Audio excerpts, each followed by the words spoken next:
If you can't make an agreement with the prosecutor, if they won't offer you a plea in abeyance, or you feel that they're not dismissing enough charges, or it's not on the table, you're not willing to take the offer that the prosecutor's made, then it's time to think about trial.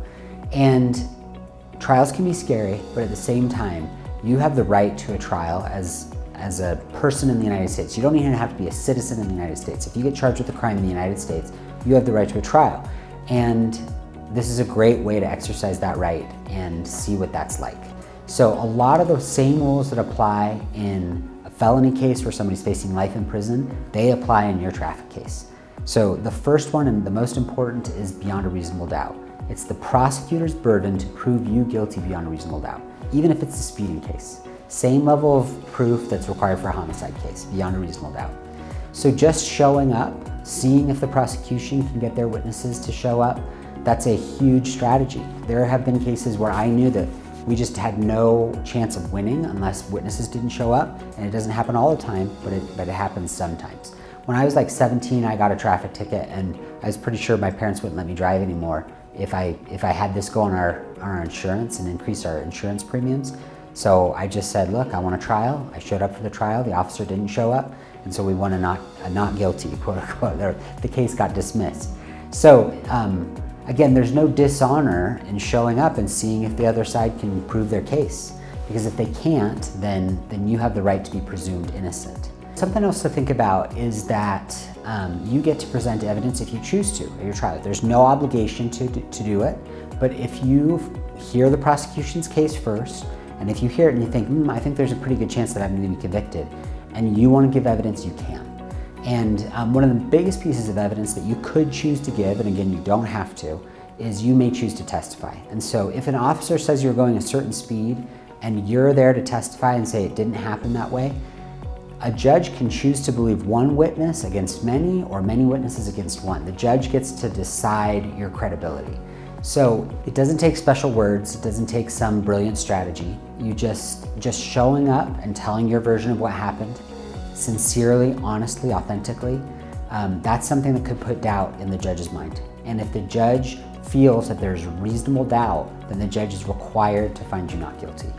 So there's no formula that says exactly how much doubt is reasonable doubt, but judges, in my experience, take this seriously. And I've won traffic cases because there was one witness that said one thing and a different witness that said something else.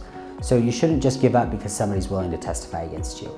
Another really important principle to understand about traffic cases in Utah is that the huge majority of them are prosecuted in justice courts.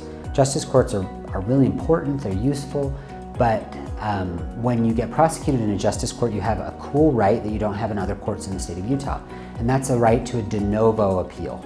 A de novo appeal is an appeal that just starts the case over, and it starts over from zero. You don't have to show that the earlier judge made a mistake, that your trial was unfair. Just for whatever reason, within 28 days from when you get sentenced in your traffic case in a justice court, you can appeal and go to the district court, start the case over from the beginning and go to trial again if you choose. With a justice court appeal, you go to the district court and you start your case over from the beginning. You can have a trial again if you want to, so you can have 2 full trials. You can try to make a different deal with the prosecutor. So almost anything that gets done in a justice court can be undone by appealing it to a district court. So you get these 2 full attempts. And some people might say, that's a waste of my time. I don't want to spend all that time in court. Totally understandable. But others might say, this is really important. This is going to impact my livelihood. I can't afford to pay for insurance if this goes on my record. And so for those people, it makes a lot of sense to go through the process in the justice court, and then if it doesn't go your way, go to the district court. And you could even choose to have an attorney represent you at the district court, even though you chose not to have an attorney in the justice court. One of the key differences in traffic cases is most traffic cases are infractions or there's no jail possible. So that means that in a justice court traffic case, most of the time you're not entitled to have a jury.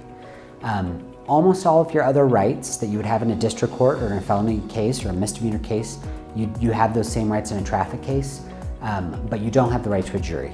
So the person that you're going to be trying to convince is the judge, not a jury. I would love it if we had juries in traffic cases. I understand why we don't, but that's just one of the realities of working with traffic cases. I hope this has been helpful to you. If you'd like to reach out, or if you have a case that you're considering hiring an attorney for, I'd be happy to talk to you. You can call my office at 801-656-1901, or you can go to my website, sb-legal.net. I hope this has helped you, and I hope that you're able to successfully resolve your traffic case.